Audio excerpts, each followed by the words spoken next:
Hello everyone. Cell biology series के पहले part में हमने देखा था कि सेल क्या होता है, सेल के टाइप्स क्या क्या होते हैं और उसके प्लाज्मा मेम्ब्रेन के स्ट्रक्चर को हमने मॉलिक्यूलर लेवल पर स्टडी किया था। इस पार्ट में हम पढ़ेंगे कि सेल मेम्ब्रेन के फंक्शंस क्या क्या होते हैं और ये मॉलिक्यूल्स को ट्रांसपोर्ट कैसे करता है। प्लाज्मा मेम्ब्रेन के दो मेन फंक्शन होते हैं। पहला होता है सेल्स को प्रोटेक्ट करना और साइटोप्लाज्म को बाहर लीक होने से बचाना, और इसका दूसरा मेन फंक्शन होता है ज़रूरी न्यूट्रिएंट्स और मॉलिक्यूल्स को सेल के अंदर और बाहर एक्सचेंज करना। हमारी प्लाज्मा मेम्ब्रेन से इन मॉलिक्यूल्स के एक्सचेंज के दो तरीके होते हैं, पहला पैसिव ट्रांसपोर्ट और दूसरा एक्टिव ट्रांसपोर्ट। एक्टिव ट्रांसपोर्ट वह प्रोसेस है जिसमें मॉलिक्यूल्स का ट्रांसपोर्ट एटीपी के हाइड्रोलिसिस से होता है या जिसमें मॉलिक्यूल्स को ट्रांसपोर्ट करने के लिए एटीपी खर्च होती है। पर पैसिव ट्रांसपोर्ट ऐसा ट्रांसपोर्ट होता है जिसमें मॉलिक्यूल्स को ट्रांसपोर्ट करने के लिए कोई एनर्जी की रिक्वायरमेंट नहीं होती। ये जो पैसिव ट्रांसपोर्ट होता है ये तीन तरीके के होते हैं, osmosis, diffusion and facilitated diffusion. Passive transport में सबसे पहले आता है ऑस्मोसिस। ऑस्मोसिस वह प्रक्रिया है जिसमें सॉल्वेंट लो कॉन्सेंट्रेशन के सॉल्यूशन से हाई कॉन्सेंट्रेशन के सॉल्यूशन की तरफ जाता है और जो मॉलिक्यूल्स होते हैं ये सेमी परमीएबल मेम्ब्रेन से होकर गुजरते हैं। सेल मेम्ब्रेन में ऑस्मोसिस से केवल पानी का ट्रांसपोर्ट होता है। पैसिव डिफ्यूजन की नेक्स्ट प्रक्रिया है डिफ्यूजन।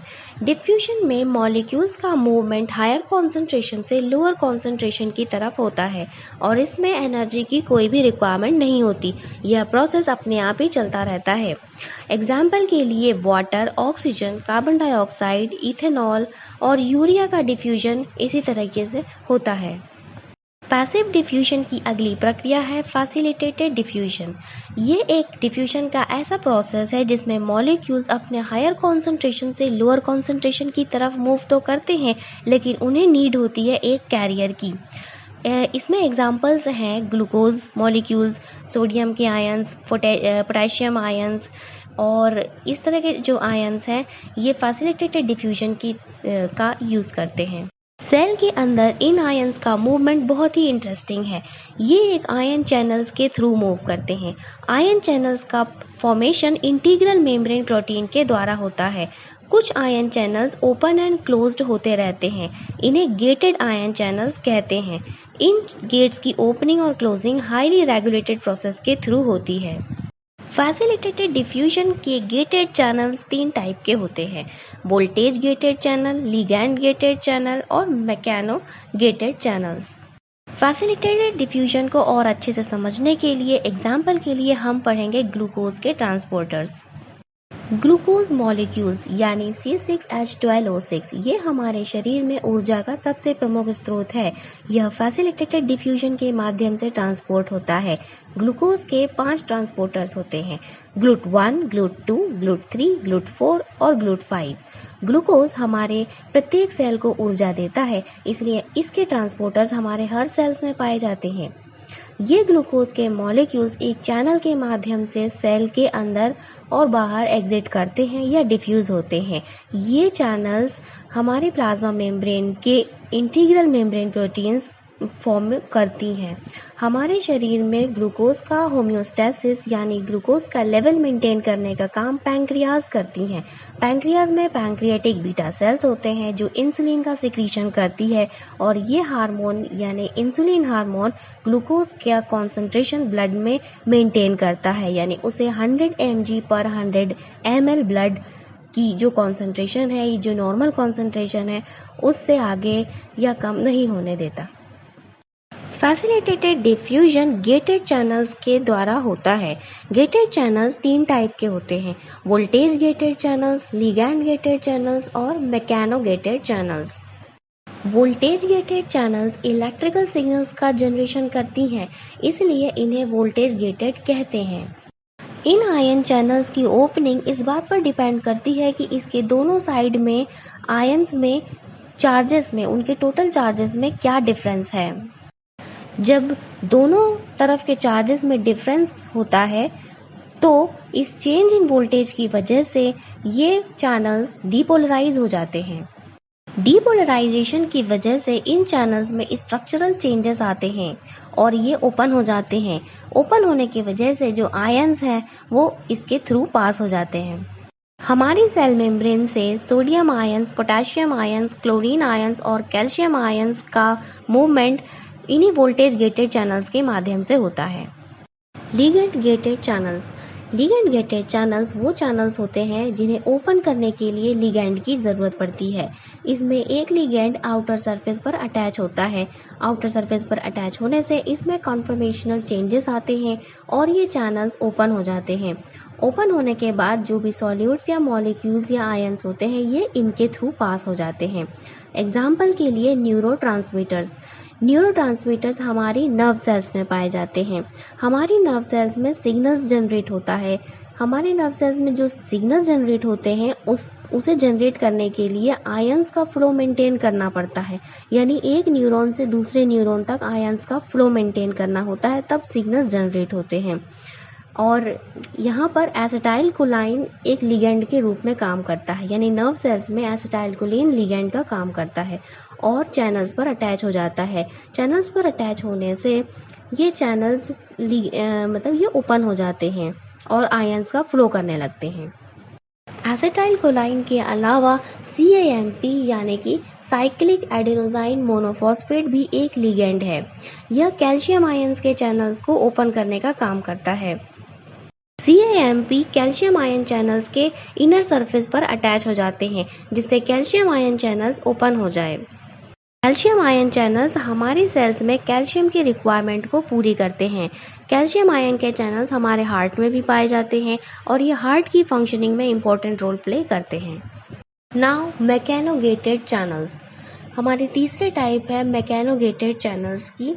इन चैनल्स की ओपनिंग मैकेनिकल फोर्सेस जैसे कि प्रेशर या टच के सेंस पर डिपेंड करती है। जैसे एग्जाम्पल के लिए हमारे ईयर्स में जैसे ही साउंड एंटर करती है तो साउंड के रिस्पॉन्स में हमारे ईयर्स के स्टीरियोसीलिया मूव करने लगते हैं। इसमें स्टीरियोसीलिया जो है वो इनर ईयर में पाया जाता है। इसमें साउंड का परसेप्शन होता है यानी कि साउंड वेव्स हमारे स्टीरियोसीलिया को वाइब्रेट करती हैं। स्टीरियोसीलिया जब वाइब्रेट होते हैं तो उसमें प्रेजेंट चैनल्स में स्ट्रक्चरल बदलाव आ जाता है या कॉन्फर्मेशनल चेंजेस आते हैं। जब स्ट्रक्चरल चेंजेस आते हैं तो जो आयंस हैं या सॉल्यूट्स हैं वो उसके थ्रू पास हो जाते हैं। इन आयंस के मूवमेंट से एक सिग्नल्स का जनरेशन होता है जिससे कि साउंड हमें परसीव हो जाती है। अब आता है एक्टिव ट्रांसपोर्ट। एक्टिव ट्रांसपोर्ट वह प्रोसेस है जिसमें मॉलिक्यूल्स लोअर कॉन्सेंट्रेशन से हायर कॉन्सेंट्रेशन की तरफ मूव करता है, पर इस प्रोसेस में ATP का हाइड्रोलिसिस होता है। इसमें इंटीग्रल मेम्ब्रेन प्रोटीन्स यानी जो हमारी सेल मेम्ब्रेन में इंटीग्रल मेम्ब्रेन प्रोटीन्स पाई जाती हैं वो सॉल्यूट से बाइंड करती हैं। जिस भी मॉलिक्यूल्स का मूवमेंट करना होता है उस मॉलिक्यूल से इंटीग्रल मेम्ब्रेन प्रोटीन बाइंड करती हैं।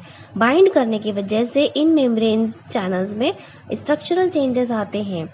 स्ट्रक्चरल चेंजेस आने से ये जो प्रोसेस होती है इसे एक्सर्गोनिक रिएक्शन कहते हैं यानी कि हीट रिलीजिंग रिएक्शन कहते हैं और इसमें ATP की हाइड्रोलिसिस होती है। जब हमारी बॉडी को यूज़फुल सब्सटेंसेस को वापस रीअब्जॉर्ब करना होता है जैसे कि किडनी ट्यूब्यूल्स से वाटर रीअब्जॉर्ब होते हैं। इसके अलावा जैसे ग्लूकोज, अमाइनो एसिड्स और मिनरल्स भी हमारी किडनीज में वापस रीअब्जॉर्ब होते हैं। तो ये सारे रीअब्जॉर्प्शन का काम एक्टिव ट्रांसपोर्ट के थ्रू होता है। जब हमारी इंटेस्टाइन्स मिनरल्स को एब्जॉर्ब करती हैं या फूड के न्यूट्रिएंट्स को एब्जॉर्ब करती हैं तो उसे वो एलिमेंट्री कैनल से ब्लड में ट्रांसपोर्ट करती हैं। तो ये ट्रांसपोर्ट का काम भी एक्टिव ट्रांसपोर्ट के थ्रू होता है। हमारी बॉडी के सेल्स जब वेस्ट मटेरियल को निकालते हैं तो भी यह प्रोसेस एक्टिव ट्रांसपोर्ट के थ्रू होती है। हमारे सेल्स में एक्टिव ट्रांसपोर्ट ट्रांसपोर्टर्स की मदद से होता है और हमारी बॉडी में ये 4 टाइप के एक्टिव ट्रांसपोर्टर्स पाए जाते हैं। इसमें से पहला टाइप है P टाइप पंप। ये sodium ion, potassium ion, calcium ion और प्रोटॉन को मूव करता है। दूसरा टाइप का एक्टिव ट्रांसपोर्टर है FATPase। ये जो टाइप ट्रांसपोर्टर है ये माइटोकॉन्ड्रिया और क्लोरोप्लास्ट में प्रेजेंट होता है। V टाइप पंप जो है ये हमारे वैक्यूल्स में प्रेजेंट होता है। और ABC ट्रांसपोर्टर्स जो चौथे टाइप के एक्टिव ट्रांसपोर्टर्स कहलाते हैं ये हमारी बॉडी के लगभग हर सेल्स में पाए जाते हैं। अपनी अगली स्लाइड्स में इन ट्रांसपोर्टर्स के बारे में डिटेल्स में पढ़ेंगे। तो पहला है पी टाइप पंप। इसे पी टाइप एटीपीएस भी कहते हैं। P type pump sodium potassium ions को एक्टिवली ट्रांसपोर्ट करता है। सोडियम पोटेशियम आयंस के अलावा proton potassium pump, calcium pump और प्रोटॉन पंप भी इसी पी टाइप पंप में आते हैं। पी टाइप पंप को और अच्छे से समझने के लिए हम एक एग्जाम्पल से समझते हैं। इसमें हमने सोडियम और पोटेशियम आयंस के मूवमेंट को इस फिगर में समझाया है। हमारे सेल मेम्ब्रेन में प्रेजेंट इंटीग्रल मेम्ब्रेन प्रोटीन जो पी टाइप पंप का फॉर्मेशन करती है, अगर हम उसका स्ट्रक्चर E1 कन्फॉर्मेशन माने, यानी उसे उसका ओरिजिनल जो कन्फॉर्मेशन है उसे हम अगर E1 कन्फॉर्मेशन कहें, तो उसके बाद जब सोडियम आयंस प्रेजेंट होते हैं या उनका मूवमेंट करना होता है तो 3 सोडियम आयंस मूव करते हैं और 2 पोटेशियम आयंस अंदर मूव करते हैं। यानी कि सोडियम और पोटेशियम एटीपीएस पंप की एफिनिटी दोनों आयंस के लिए डिफरेंट होती है। इसकी एफिनिटी सोडियम आयंस के लिए अधिक है और पोटेशियम आयंस के लिए इसकी एफिनिटी कम होती है। इसलिए एक बार में 3 सोडियम आयंस बाहर जाते हैं तो 2 पोटेशियम आयंस इनसाइड एंटर करते हैं। जब 3 सोडियम आयंस इस इंटीग्रल मेम्ब्रेन प्रोटीन या पी टाइप पंप से बाइंड करते हैं तो इसका फॉस्फोराइलेशन हो जाता है। फॉस्फोराइलेशन की वजह से इस प्रोटीन के मॉलिक्यूल का शेप चेंज हो जाता है। चेंज हुए शेप को हम E2 कन्फर्मेशन कहेंगे और इस E2 कन्फर्मेशन की एफिनिटी सोडियम आयंस के लिए कम हो जाती है, जिसकी वजह से ये सोडियम आयन सेल के बाहर रिलीज कर दिए जाते हैं। इसी E2 कन्फर्मेशन से 2 पोटेशियम आयंस बाइंड हो जाते हैं। E2 कन्फर्मेशन में प्रोटीन डीफॉस्फोराइलेट हो जाता है। फॉस्फोराइलेशन की वजह से यह इसका स्ट्रक्चर चेंज हो जाता है, जिससे कि पोटेशियम आयंस अंदर रिलीज हो जाते हैं। पोटेशियम आयन के रिलीज होते ही यह अपने वापस E1 कन्फर्मेशन में आ जाता है। यह साइकिल रिपीट होती रहती है। इस तरीके से सोडियम और पोटेशियम आयंस हमारे सेल के अंदर और बाहर मूव करते रहते हैं। सोडियम पोटेशियम एटीपीएस या पी टाइप पंप हमारे बॉडी के लिए बहुत ही इम्पॉर्टेंट होते हैं। ये हमारी बॉडी का 1/3 ऑफ द एनर्जी कंजम्पशन करते हैं और नर्व सेल्स की एनर्जी का 2/3 भाग यूज़ कर लेते हैं। इसके बाद second type of P type pump है कैल्शियम एटीपीएस। ये हमारे एंडोप्लाज्मिक रेटिकुलम के प्लाज्मा मेम्ब्रेन में कैल्शियम आयंस को साइटोसोल से एंडोप्लाज्मिक रेटिकुलम में ट्रांसपोर्ट करते हैं। यहाँ भी एटीपी का हाइड्रोलिसिस होता है। कैल्शियम आयंस हमारी बॉडी का एक इम्पॉर्टेंट मैसेंजर है। ये कई तरीके से कार्य करता है। जैसे कैल्शियम आयंस हमारे फर्टिलाइज्ड एग को डेवलप होने के लिए मैसेज देते हैं, जिससे ये फर्टिलाइज्ड एग आगे की अपनी डेवलपमेंट शुरू करें। दूसरा, ये हमारे स्केलेटल मसल्स को कॉन्ट्रैक्ट करने का संकेत देते हैं। ये हमारी बॉडी के सिक्रेटरी सेल्स को सिक्रीशन स्टार्ट करने का संकेत देते हैं। इसलिए इनका कॉन्सेंट्रेशन मेंटेन करना बहुत ही ज़्यादा ज़रूरी होता है। नेक्स्ट आता है प्रोटॉन पंप। H पॉजिटिव या K पॉजिटिव एटीपीएस को प्रोटॉन पंप कहते हैं। ये हमारे सेल्स में हाइड्रोजन आयन के कॉन्सेंट्रेशन को मेंटेन करते हैं। ये स्टमक में, जैसे एग्जाम्पल के लिए गैस्ट्रिक मतलब हमारे स्टमक में गैस्ट्रिक एसिड का सिक्रीशन करते हैं। ये प्रोटॉन यानी कि H पॉजिटिव या K पॉजिटिव प्लाज्मा मेम्ब्रेन के अक्रॉस ट्रांसपोर्ट करते हैं और इसमें एटीपी का हाइड्रोलिसिस होता है। जैसे कि स्टमक के लाइनिंग पे पैराइटल सेल्स प्रेजेंट होती हैं और ये हमारे पैराइटल सेल्स में ये पंप प्रेजेंट होते हैं और ये रेस्टिंग स्टेज में होते हैं। जब पहले तो ये रेस्टिंग स्टेज में होते हैं, लेकिन जैसे ही फूड एंटर करता है तब ये पंप एक्टिवेट हो जाते हैं और हाइड्रोजन आयंस को ट्रांसपोर्ट करने लगते हैं। हमारे गट में हाइड्रोजन आयंस को ट्रांसपोर्ट करने लगते हैं, जिससे कि फूड डाइजेस्ट हो सके। इस तरीके से ये प्रोटॉन पंप काम करते हैं।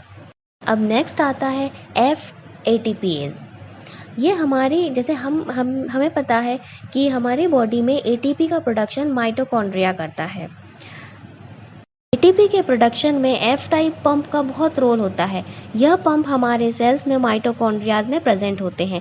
इन पंप से इन ऑर्गेनेल्स में हाइड्रोजन आयंस का ट्रांसफ़र होता है। हाइड्रोजन आयन के ट्रांसफ़र होने से हाइड्रोजन का या H पॉजिटिव आयंस का एक फ्लो तैयार हो जाता है। इसके फ्लो के तैयार होने के कारण एक एनर्जी बनती है, उससे ADP का फॉस्फोराइलेशन होता है और ADP ATP में बदल जाता है। इस इस एटीपी को सेल्स के दूसरे ऑर्गेनलीज और दूसरे कई कार्यों में यूज होता है। नेक्स्ट आता है V type pump. V type pump हमारे वैक्यूल्स में पाए जाते हैं। हमारे वैक्यूल्स के अलावा ये लाइसोसोम्स और एंडोसोम्स में भी पाए जाते हैं। ये भी एटीपी का हाइड्रोलिसिस करके सॉल्यूट का मूवमेंट करते हैं। एग्जाम्पल के लिए हमारे किडनीज में भी वैक्यूलर एटीपीएज पाए जाते हैं, यानी वी टाइप पंप पाए जाते हैं। ये V type pump H positive ions को ट्रांसपोर्ट करते हैं, यानी एक्स्ट्रा प्रोटॉन्स को ब्लड से रिमूव करते हैं और हमारे सेल्स में एसिड बेस के बैलेंस को बना के रखते हैं। हमारे नेक्स्ट एक्टिव ट्रांसपोर्टर है एबीसी ट्रांसपोर्टर। एबीसी का फुल फॉर्म है एटीपी बाइंडिंग कैसेट। यह ट्रांसपोर्टर बहुत ही इंपॉर्टेंट होते हैं, इसलिए ये लगभग हर सेल्स में पाए जाते हैं। ये इवन प्रोकैरियोट्स, फंजाई, ईस्ट और इवन सारे एनिमल्स में पाए जाते हैं। एबीसी ट्रांसपोर्टर्स को 7 टाइप में डिवाइड किया जा सकता है: एबीसी ए, एबीसी बी, एबीसी सी, एबीसी डी, एबीसी ई, एबीसी एफ और एबीसी जी ट्रांसपोर्टर्स। ये हमारे सेल्स में बहुत ही इम्पॉर्टेंट रोल प्ले करते हैं। ये इसेंशियल न्यूट्रिएंट्स को इंपोर्ट करते हैं और टॉक्सिक वेस्ट मटेरियल्स को सेल से बाहर करते हैं, और इसके अलावा भी ये बहुत सारे सॉल्यूट्स और मॉलिक्यूल्स का ट्रांसपोर्ट करते हैं, इसलिए इनका फिजियोलॉजिकल प्रोसेस में बहुत बड़ा रोल है। तो इस तरह से हमने अपने सभी एक्टिव ट्रांसपोर्टर्स को कवर कर लिया है, जैसे पी टाइप पंप जो कि सोडियम, पोटेशियम और कैल्शियम आयंस को ट्रांसपोर्ट करते हैं, एफ टाइप एटीपीएस जो कि माइटोकॉन्ड्रिया में प्रेजेंट होते हैं और हाइड्रोजन आयंस को ट्रांसपोर्ट करते हैं, वी टाइप पंप ये वैक्यूल्स में प्रेजेंट होते हैं और हाइड्रोजन आयंस को ट्रांसपोर्ट करते हैं, और एबीसी ट्रांसपोर्टर्स जो कि बहुत सारे सॉल्यूट्स और मॉलिक्यूल्स को ट्रांसपोर्ट करते हैं। तो इस तरीके से हमने इसमें पैसिव और एक्टिव ट्रांसपोर्टर्स को बहुत अच्छे तरीके से पढ़ा। इसमें हमने मॉलिक्यूल्स के ट्रांसपोर्ट को, सेल के फंक्शनिंग को, सेल मेम्ब्रेन के फंक्शंस को हमने डिटेल में पढ़ा। नेक्स्ट वीडियो में हम सेल में प्रेजेंट डिफरेंट ऑर्गेनलीज और उनके फंक्शनिंग को समझेंगे। तो मिलते हैं सेल बायोलॉजी सीरीज़ के नेक्स्ट पार्ट में।